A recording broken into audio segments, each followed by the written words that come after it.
adik-adik semuanya, apa kabar? Dan saya percaya kalian semua baik-baik aja dan saya juga percaya meskipun kita ibadah online tapi kalian semua tetap menyiapkan hati kalian untuk beribadah kepada Tuhan. Yuk, saya ajak kalian semua untuk berdoa ya. Tuhan, mengucap syukur untuk hari ini. Untuk satu hari yang boleh Tuhan beri, kami boleh masuk hadirat Tuhan pada hari ini.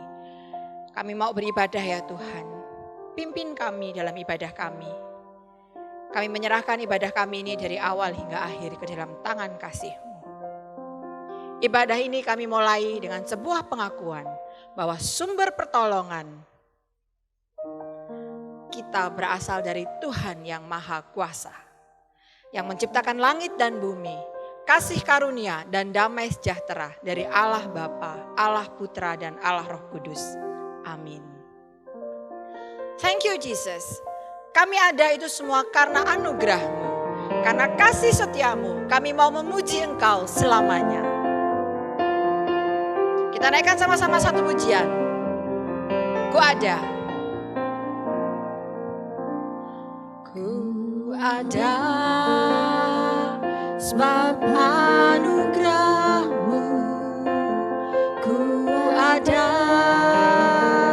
karena kasih-Mu, Tuhan Yesus.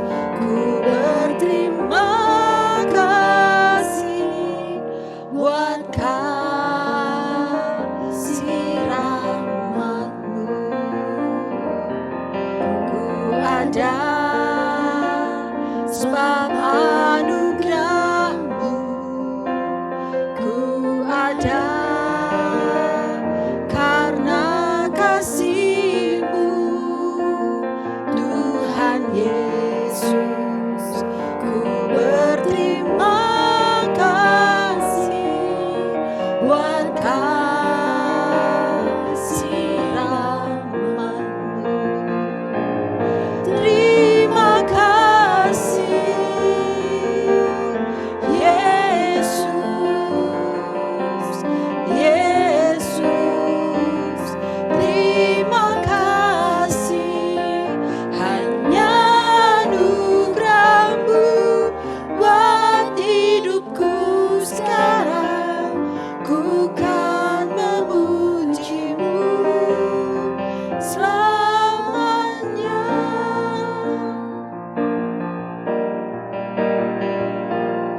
I am here because of your grace. I am here because of your love, Lord Jesus. I am so thankful for your grace abounds to me. Thank you, Jesus, Jesus, Jesus. Thank you, Jesus. It's only by your grace that I could live today. Forever I will praise your name. Thank you, Jesus. Thank you, Jesus. Jesus.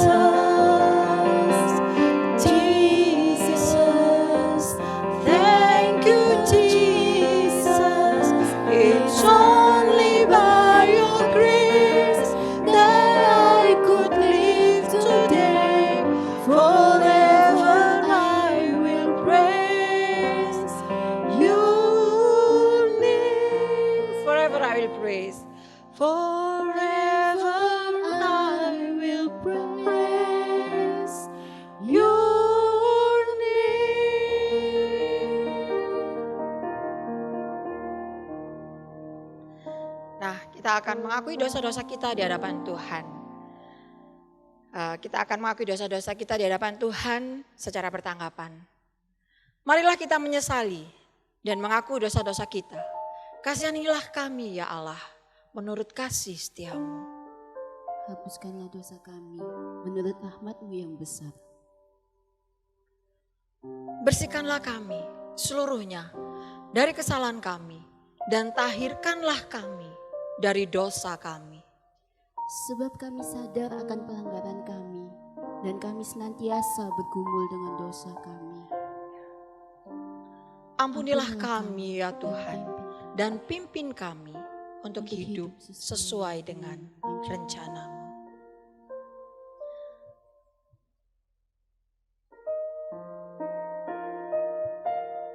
Thank you Jesus,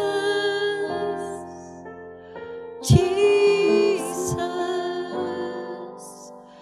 Jesus.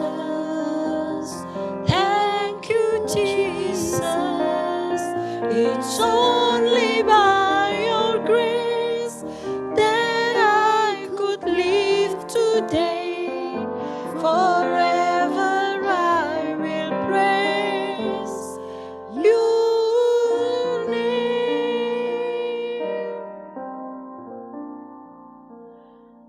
Sebab karena kasih karunia kamu diselamatkan oleh iman. Itu pun bukan hasil usahamu, tetapi pemberian Allah. Itu juga bukan hasil pekerjaanmu. Jangan ada orang yang memegahkan diri, karena kita ini buatan Allah, diciptakan dalam Kristus Yesus untuk melakukan pekerjaan baik yang dipersiapkan Allah sebelumnya. Ia mau supaya kita hidup di dalamnya. Berita anugerah hari ini terambil di dalam Efesus pasal yang kedua, ayat yang ke-8 sampai ayat yang ke-10. Semua karena anugerahnya.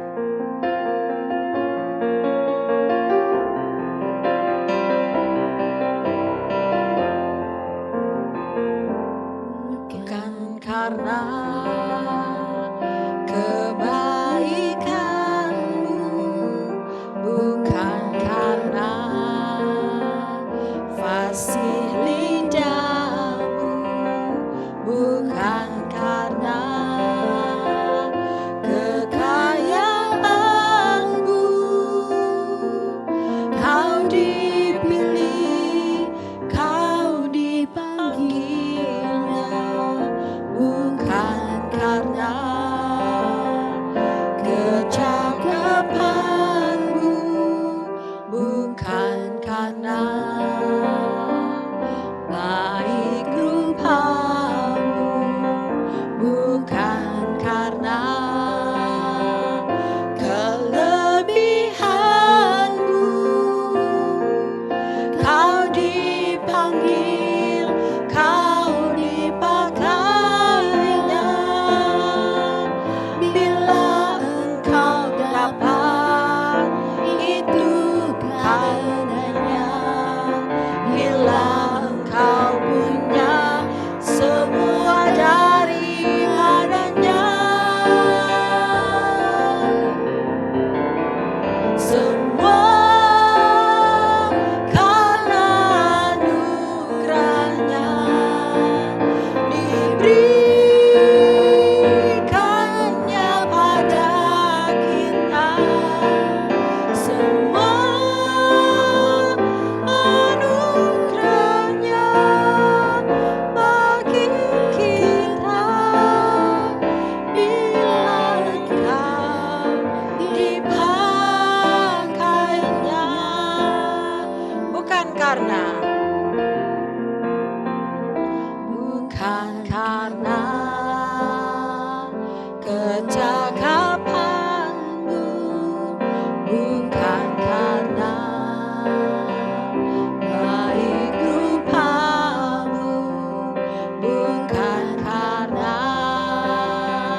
kita sebentar lagi akan mendengarkan firman Tuhan. Saya ajak kalian semua untuk ambil sikap berdoa. Kita sama-sama berdoa, menyatukan hati kita untuk kita boleh mendengarkan firman, boleh merenungkan firman Tuhan bersama-sama. Yuk kita berdoa. Tuhan, mengucap syukur untuk pujian-pujian yang boleh kami naikkan ya Tuhan. Sebentar lagi kami akan mendengarkan firman-Mu. Kami akan bersama-sama merenungkan firman-Mu. Bukalah hati kami. Bukalah telinga kami. Bukalah pikiran kami supaya kami dapat menerima firman-Mu. Jadikanlah kami sebagai pelaku-pelaku firman dalam kehidupan ini. Terima kasih ya Tuhan. Kami mau merenungkan firman-Mu. Di dalam nama Tuhan Yesus kami berdoa. Amin. Nah adik-adik, minggu kemarin kita sudah belajar tentang solus Christus. Nah hari ini Losa akan ajak kalian untuk mengenal sola yang keempat. Yaitu sola gratia. Apa sih sola gratia itu? Sola gratia itu adalah grace alone. Hanya anugerah. Ini berarti sebagai orang Kristen kita percaya bahwa keselamatan itu yang kita peroleh semata-mata hanya karena anugerah Tuhan. Itu bukan hasil usaha atau kerja keras kita di dalam melakukan perbuatan baik yang melaluinya kita layak mendapat upah berupa keselamatan dan pembenaran. Nah sebelum lebih jauh, saya mau tanya nih ke kalian. Kenapa sih Allah mau menyelamatkan kalian? Apa karena kalian lebih pinter? Atau kalian lebih ganteng? Atau lebih cantik? Atau karena kalian lebih baik hati?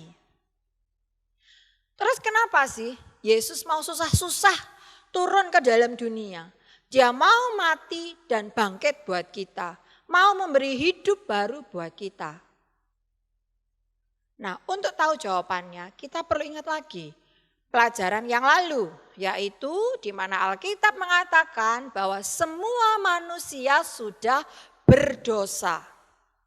Tidak ada yang bisa memenuhi standar Allah. Artinya tidak ada yang cukup cakep, tidak ada yang cukup pandai, tidak ada yang cukup baik hati sehingga layak diselamatkan. Tidak ada adik-adik. Allah tidak pernah membedakan kita. Allah tidak pernah pilih-pilih dalam menyelamatkan anak-anaknya. Semuanya ada dalam kedaulatan atau kuasa Allah. Karena itulah kita hanya perlu percaya, hanya perlu iman kepada Yesus Kristus, satu-satunya pribadi yang bisa menyelamatkan kita. Kebenaran ini sudah kita baca pada saat kita belajar tentang sola fide. Masih ingat sola fide?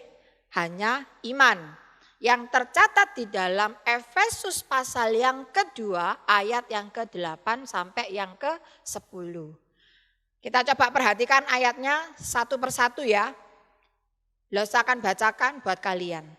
Di sini ditulis ayat yang ke-8. Sebab karena kasih karunia kamu diselamatkan oleh iman.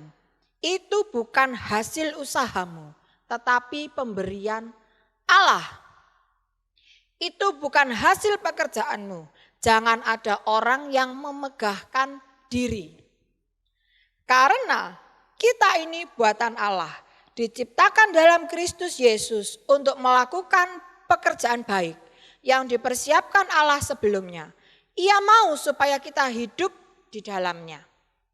Nah, adik-adik ayat ini berkata bahwa kita diselamatkan oleh iman. Kita sudah belajar tentang iman pada 2 minggu yang lalu ya. Kalau kemarin kita belajar tentang solus Christus. Nah, tetapi ada kebenaran lain lagi. Coba kita teliti lagi ya di ayat ini. Di ayat ini ada tertulis bahwa kita ini buatan Allah. Kita ini buatan Allah. Artinya sejak awal kita dibuat oleh Allah. Dan ini menunjukkan bahwa Allah lah yang memberi kita hidup. Ingat ya, Allah lah yang memberi kita hidup. Ketika kita ada di dalam perut mama, kita diberi kehidupan. Dan kehidupan itu adalah pemberian. Pemberian siapa? Pemberian Allah. Nah, kata pemberian ini juga ada di ayat sebelumnya. Yaitu menggunakan kata karis. Karis ini dalam bahasa Yunani ya adik-adik. Karis dalam bahasa Yunani atau dalam bahasa Indonesianya itu kasih karunia atau pemberian Allah. Nah, kata kasih karunia ini bisa berarti hadiah, gift. Jadi di ayat ini dijelaskan bahwa kita diciptakan, kita bisa hidup itu adalah karya tangan Allah. Pemberian Allah. Di dalam ayat ini juga dijelaskan, kalau kita diselamatkan, kita diberi hidup baru di dalam Kristus. Itu juga merupakan pemberian Allah. Coba ya kita bandingkan ayat ini dengan membandingkan kata pemberian. Jadi kata pemberian dibandingkan dengan kata hasil usaha dan hasil pekerjaan. Ayo coba apa bedanya. Nah kita bandingkan satu-satu ya. Nah, kalau kita bekerja lalu kita dapat hasil itu namanya upah. Jadi kita kerja kita dapat hasil itu upah. Jadi upah yang kita dapat itu adalah hasil dari pekerjaan kita. Kalau kita tidak melakukan apa-apa tapi kita dapat sesuatu itu berarti namanya apa? Hadiah. Itu namanya pemberian. Ingat ya, kalau kita bekerja, kita melakukan sesuatu, kita mendapatkan sesuatu, itu berarti kita dapatkan upah. Itu berarti hasil dari pekerjaan kita. Tetapi kalau kita tidak mengerjakan apa-apa, tapi kita mendapatkan sesuatu, itu artinya pemberian atau hadiah. Nah sekarang kita coba lihat bagaimana konteks orang Yahudi. Orang Yahudi pada waktu itu berusaha keras, berusaha mati-matian untuk melakukan hukum Taurat. Mereka percaya bahwa dengan melakukan hukum Taurat seketat mungkin, mereka itu diperkenan Allah. Mereka jadi orang yang bisa mencapai standar Allah. Dan mereka juga bisa menjadi bangsa pilihan. Tapi dengan berusaha mati-matian adik-adik. Padahal Alkitab mencatat bahwa Allah menjadikan bangsa Israel itu sebagai miliknya bukan karena mereka hebat. Malah mereka justru disebut sebagai bangsa yang kecil. Bangsa yang tidak berdaya. Tetapi Allah memberikan hak istimewa dengan menjadikan mereka bangsa pilihannya. Nah, gimana dengan zaman reformasi? Nah, gereja zaman itu menekankan pentingnya apa? Seperti yang beberapa waktu lalu saya sudah jelaskan. Mementingkan apa? Mementingkan sakramen, mementingkan tradisi. Perlu beli surat pengampunan dosa atau yang namanya apa? Indulgensia supaya bisa masuk surga. Manusia perlu berusaha, perlu bekerja keras, perlu memberi banyak persembahan supaya bisa selamat. Inilah yang dilawan oleh para reformator yaitu Martin Luther dan juga bapak-bapak reformator lainnya. Mereka percaya bahwa tidak perlu usaha manusia. Manusia tidak mungkin melakukan dengan karya tangannya sendiri untuk mendapatkan keselamatan. Keselamatan itu adalah murni pemberian Allah. Manusia tidak perlu melakukan apa-apa. Allah yang berkarya. Terus gimana sih dengan zaman now ini? Banyak gereja yang bilang bahwa kita harus melayani. Kita harus memberi persembahan. Benar adik-adik, kita memang harus melayani, kita harus memang memberi persembahan. Terus habis itu gereja sekarang juga bilang bahwa harus melakukan ini, harus melakukan itu. Nanti Tuhan akan memberkati. Kalau kita rajin pelayanan, Tuhan akan berkenan dalam hidup kita. Kalau kita rajin persembahan, Tuhan akan memberkati kita. Tuhan akan menyelamatkan kita. Nah ini adalah konsep upah adik-adik ya. Mungkin kita nggak sadar. Tapi kita sering dengar dan kita sering melakukan hal-hal ini.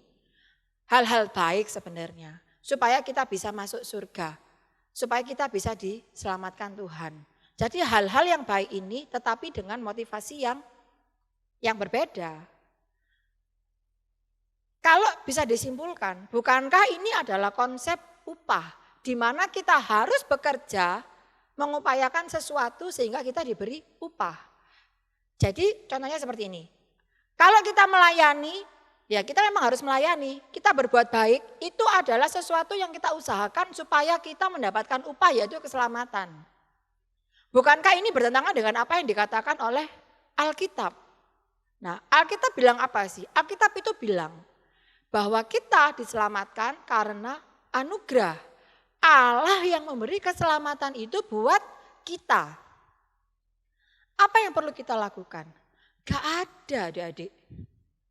Kita tidak perlu melakukan apa-apa.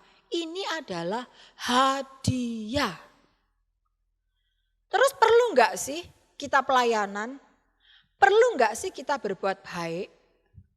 Kita perhatikan ayat yang ke-10 ya. Ayat yang ke-10 ditulis. Melakukan pekerjaan baik yang dipersiapkan Allah sebelumnya. Ia mau supaya kita hidup di dalamnya. Jadi Allah sudah menyiapkan sebuah hidup baru di dalam Kristus. Dan ketika kita dapat hidup baru itu ada hal yang harus kita kerjakan. Bukan supaya diselamatkan ya, tetapi sebagai bentuk ketaatan kita kepada Allah. Ini adalah kehendak Allah buat kita. Allah memampukan kita untuk melakukan hal-hal baik yang sudah Allah rancangkan, yang sudah Allah rencanakan. Allah mau membentuk kita. Allah mau kita itu serupa dengannya. Allah mau membentuk kita untuk hidup yang baik.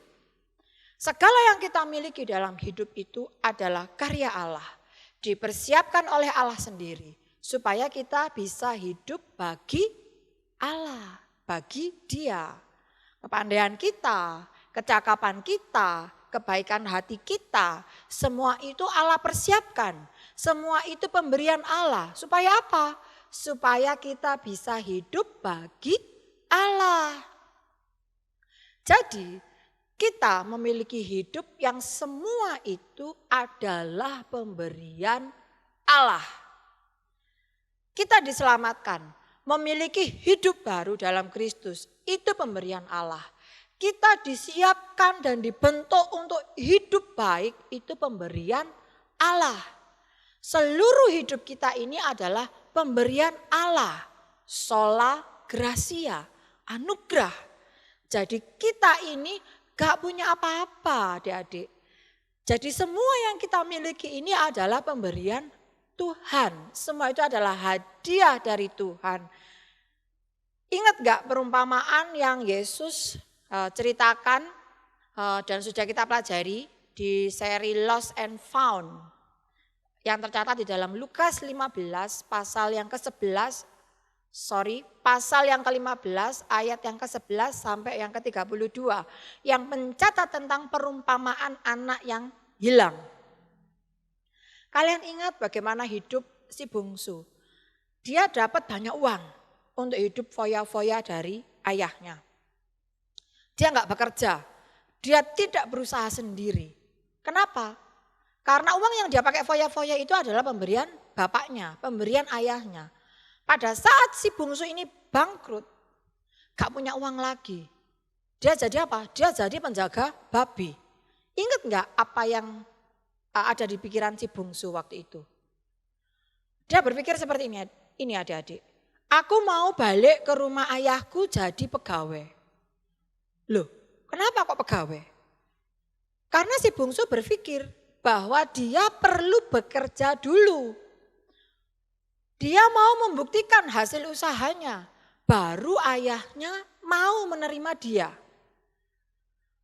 Apa yang dilakukan ayahnya? Apakah ayahnya menyuruh dia bekerja? Apakah ayahnya memarahi dia? Tidak adik-adik. Ini adalah ayah yang sangat bijaksana ya. Ayahnya justru menyambut, ayahnya justru memberi jubah, ayahnya justru memberi cincin. Yang itu adalah sebagai lambang pengakuan sebagai anak. Dan semua itu adalah apa? Semua itu adalah pemberian. Itu semua adalah anugerah. Ayahnya mau mengampuni si bungsu. Ayahnya mau menerima si bungsu kembali. Nah kita sebagai manusia, Kepinginnya kita membuktikan hasil kerja kita. Itu membuat kita feel good. Kita merasa berharga. Kita merasa berguna dengan bekerja. Tetapi Allah ingin kita tahu bahwa Ia memberi kita hidup. Ia menyelamatkan kita, memberi kita banyak talenta, memberikan kita kepandaian, memberikan kita kemampuan. Bukan karena kita sudah berusaha loh. Semua itu anugerah, semua itu pemberian Allah. Kita pinter itu karena pemberian Allah. Kita cantik, kita ganteng itu juga karena pemberian Allah. Kita bisa melakukan banyak hal karena kita punya banyak talenta. Itu semua juga karena pemberian Allah. Gak ada kan di sini yang harus kerja dulu baru kemudian dikasih kepandaian, kemudian dikasih kecantikan, dikasih kegantengan, kemudian diberikan talenta sama Tuhan. Ada gak di sini yang seperti itu? Atau ada nggak yang harus berusaha keras dulu baru dikasih tangan, terus dikasih kaki sama Tuhan? Ada enggak? Tentu enggak ada ya adik-adik. Kenapa? Ini semua adalah pemberian Allah. Kita berharga di mata Allah. Itu semua adalah pemberiannya. Dan dengan semua modal yang diberikan Allah kepada kita, yaitu berupa semua hal baik yang ada pada kita.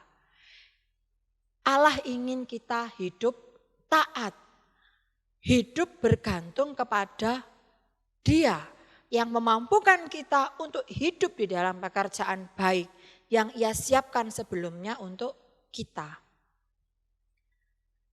Nah, masih ingat ayat hafalan kita pada saat kita di Sola Fide? Saya akan bacakan ya ayat hafalan kita hari ini. Ayat hafalan kita hari ini terambil di dalam Efesus 2, ayat yang ke-8 sampai yang ke-9. Sebab karena kasih karunia kamu diselamatkan oleh iman. Itu bukan hasil pekerjaanmu. Jangan ada orang yang memegahkan diri. Saya ulangi ya. Ayat hafalan kita terambil di dalam Efesus 2, ayat yang ke-8 sampai yang ke-9. Sama-sama kita hafalin ya. Efesus 2 ayat yang ke-8 sampai yang ke-9. Sebab karena kasih karunia kamu diselamatkan oleh iman. Itu bukan hasil pekerjaanmu.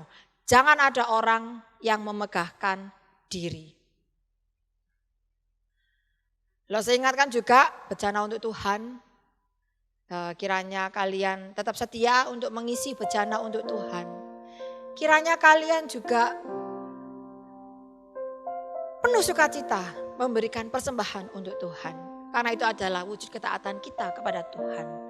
Wujud kita mengasihi Tuhan. Wujud kita juga sebagai bejana Tuhan yang mau dibentuk oleh Tuhan.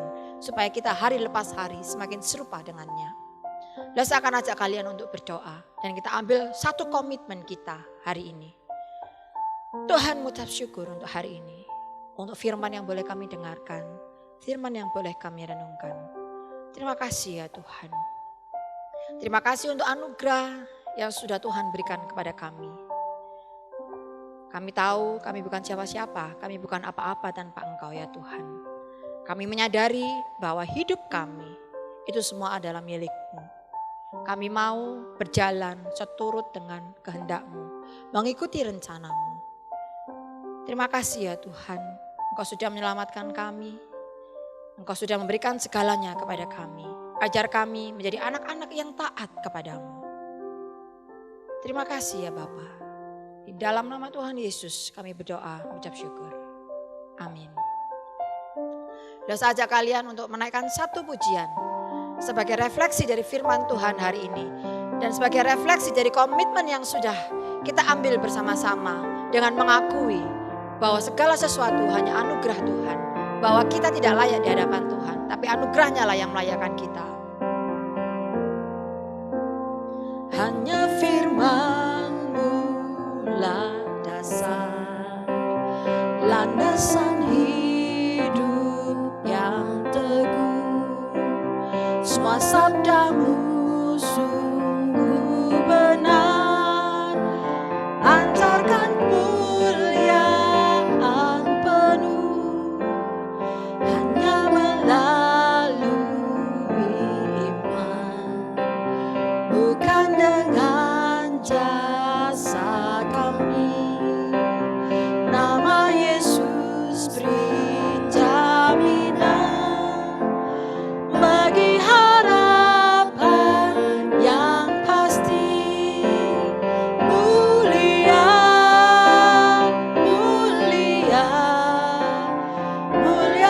bagi Allah, mulia, mulia, mulia bagi Allah. Dalam Kristuslah kami telah dibenarkan, keadilan-Mu dipaskanlah, karyanya beri kebebasan, hanya oleh anugerah kami beroleh selamat. Hati yang dulu penuh dosa jadi baru karena rahmat. Mulia, mulia, mulia bagi Allah, mulia, mulia, mulia bagi Allah. Gloria, Gloria, glory to God alone. Gloria, Gloria, glory to God alone. Kita akan mengakhiri ibadah kita hari ini. Lalu saya akan ajak kalian semua untuk berdoa. Sekali lagi kita berdoa. Tuhan, terima kasih kami boleh beribadah pada hari ini. Kami boleh menaikkan pujian-pujian kami. Kami boleh merenungkan firman-Mu. Kami juga boleh menghafalkan ayat bersama-sama. Thank you Tuhan untuk anugerah-Mu. Kalau sebentar lagi kami akan melanjutkan aktivitas kami, kiranya Tuhan tolong, kiranya Tuhan pimpin kami. Berkati setiap kami ya Tuhan. Di dalam nama Tuhan Yesus kami berdoa mengucap syukur. Amin. Sampai ketemu minggu depan. Tuhan Yesus memberkati. Bye.